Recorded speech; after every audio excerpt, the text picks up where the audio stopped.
Hello chessmates, welcome to my chess channel चेस.टी। मेरा नाम रोहित है और मैं भी आप लोग तरह एक चेस इंथुजियास्ट हूँ। सो मेरी वीडियो का टाइटल देखिए आप लोग समझ ही गए होंगे कि आज मैं किन दोनों प्लेयर्स के बीच में मैच दिखाने वाला हूँ। एक है डोनाल्ड ब्राइन और दूसरे हैं रॉबर्ट जेम्स फिशर। अगर हम लोग इस मैच की बात करें तो इस मैच को गेम ऑफ द सेंचुरी बोला जाता है। ये एक बहुत ऐतिहासिक मैच था चेस हिस्ट्री में। और इस मैच में रॉबर्ट जेम्स फिशर ने डोनाल्ड ब्राइन को हराया था और वो भी बहुत ही ब्रिलियंट गेम खेल कर। ये जो मैच हुआ था वो Marshall chess club New York city में हुआ था। और इस मैच को बहुत सारे चेस मास्टर्स ने गेम ऑफ द सेंचुरी का नाम दिया है। अगर हम लोग दोनों प्लेयर्स की बात करें तो जो डोनाल्ड ब्रायन थे वो एक अमेरिकन यूनिवर्सिटी प्रोफेसर थे और वो साथ ही साथ एक चेस प्लेयर भी थे। उनके पास इंटरनेशनल मास्टर का टाइटल भी था और वो बहुत सारे चेस ओलंपियाड खेले थे और अपनी कंट्री को रिप्रेजेंट किए थे वहाँ पे।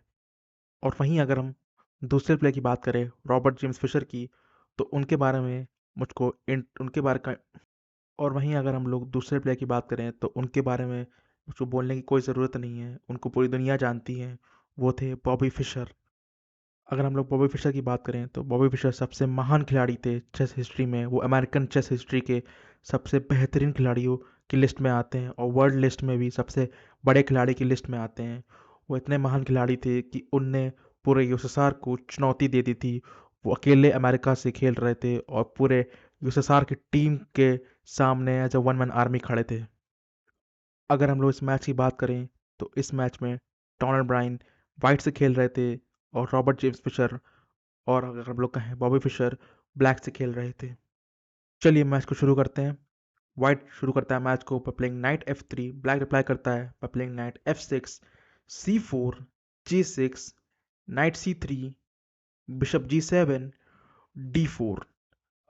अगर आप ध्यान से देखें तो ये पूरा मैच क्रुनफेल्ड रशियन सिस्टम में ट्रांसपोज हो चुका है। ये पूरी ओपनिंग थ्योरी क्रुनफेल्ड रशियन सिस्टम में ट्रांसपोज हो चुकी है।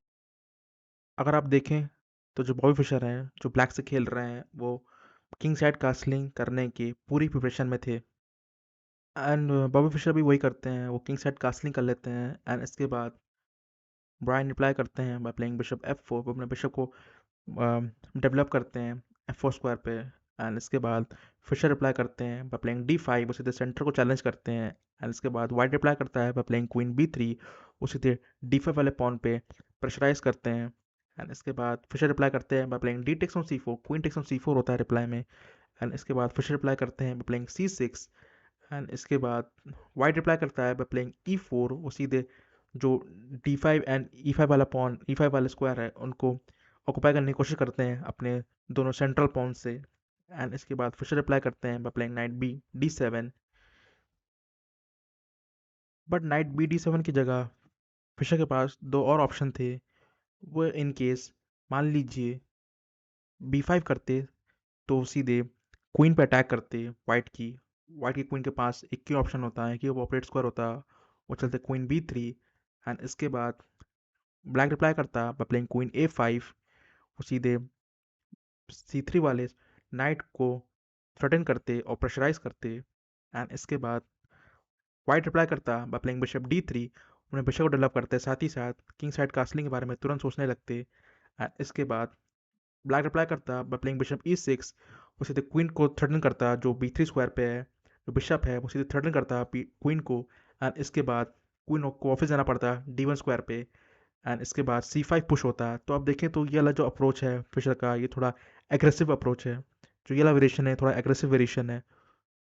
और जो दूसरा वेरिएशन था जो फिशर अपने गेम में चल सकते थे वो था bishop G4 threatening the knight which is on F3, bishop E2 supporting the knight which is on F3, knight FD7, rook comes on D1, bishop takes on F3, bishop takes on F3, E5 challenging the center, D takes on E5, bishop takes on E5, bishop takes on E5, knight takes on E5 as well as threatening the queen which is on C4, rook takes on D8, knight takes on C4, rook takes on F8, king takes on F8।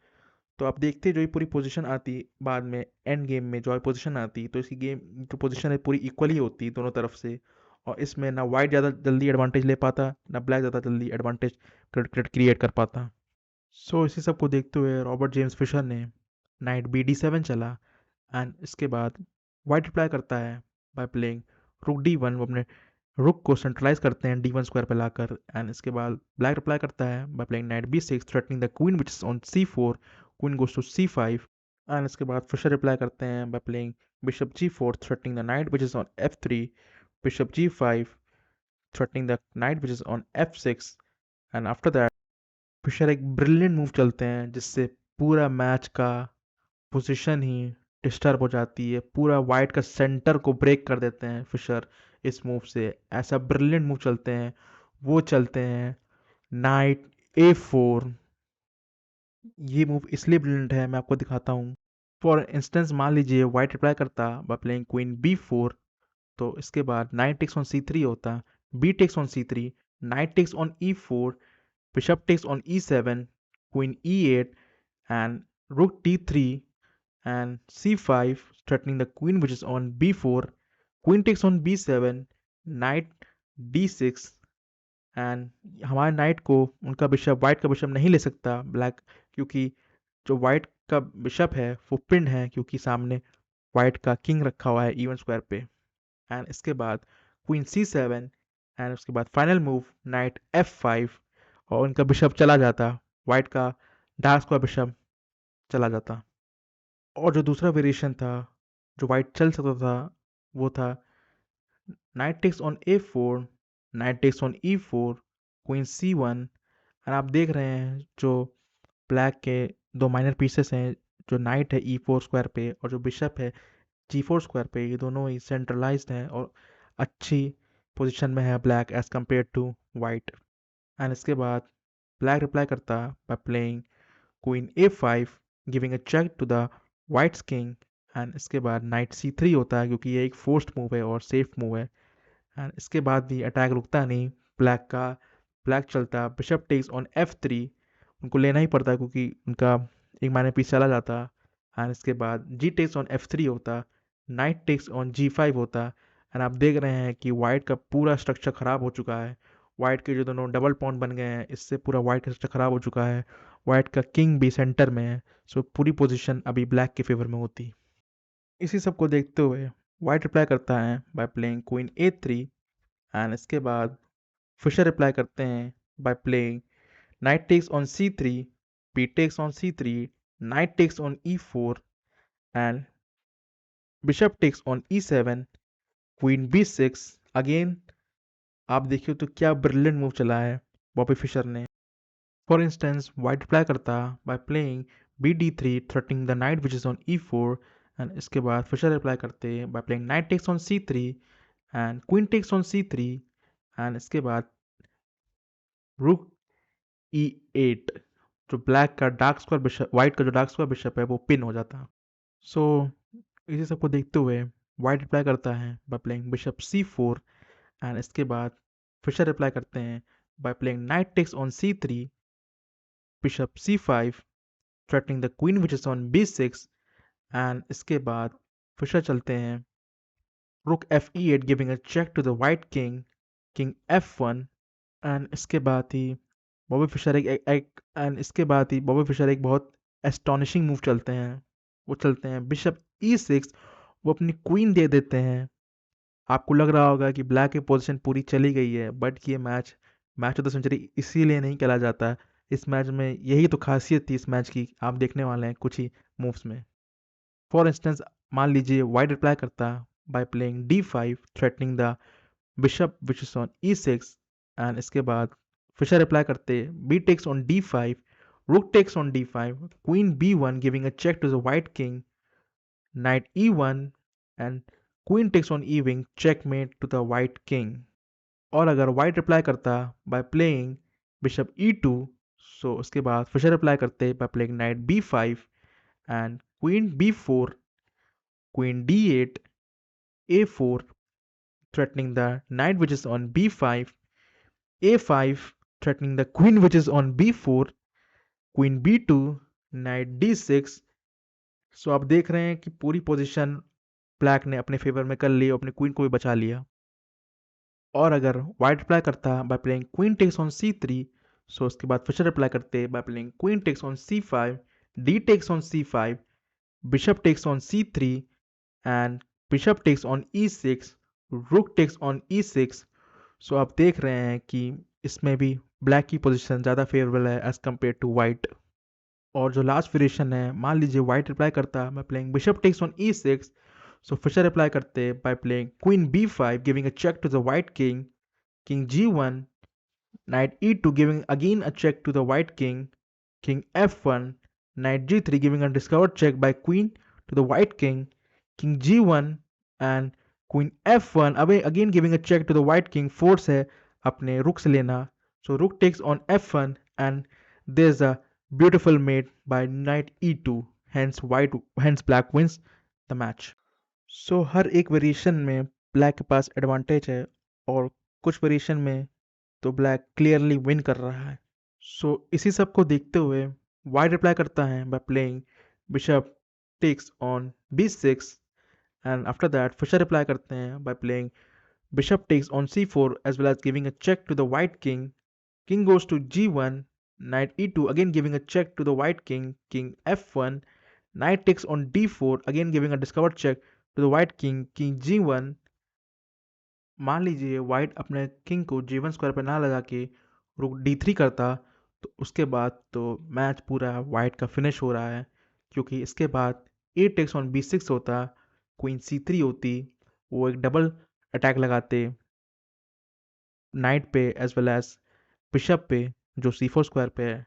But इसके बाद knight takes on f3 होता, queen takes on c4 होता, रुक even होता, उसके बाद white को checkmate हो जाती। बट वाइट ने मैच में किंग जी1 चला एंड इसके बाद फिशर चलते हैं knight e2 again giving a check to the white king, king goes to f1, knight c3 giving a discovered check to the white king, king g1, A takes on b6, queen b4 and after that Fischer चलते हैं rook a4 again attacking the queen which is on b4 as well as supporting the bishop which is on c4, queen takes on b6 and after that Fischer चलते हैं knight takes on d1, h3, rook takes on a2, king h2, knight takes on f2, rook e1 and after that rook takes on e1, queen d8, bishop f8 blocking the check by coming on f8, knight takes on e1, bishop d5 and knight f3, knight e4, queen b8 and after that b5 and h4, h5, knight e5, king g7, king g1, bishop c5 giving a check to the white king which is on g1 square, king f1, knight g3 giving again a check to the white king by coming on g3 and king e1, bishop b4 again giving a check to the white king, king d1, bishop b3 giving a check to the white king which is on d1 and after that king c1, knight e2 giving again a check to the white king which is on c1, king b1, knight c3 again giving a check to the white king which is on b1, king c1 and after that rook c2, hence a checkmate। सो आप देख रहे हैं कैसे Fisher ने अपनी queen दे के एक धमाकेदार मैच खेला और वाइट की पोजीशन को पूरा ब्लास्ट कर दिया।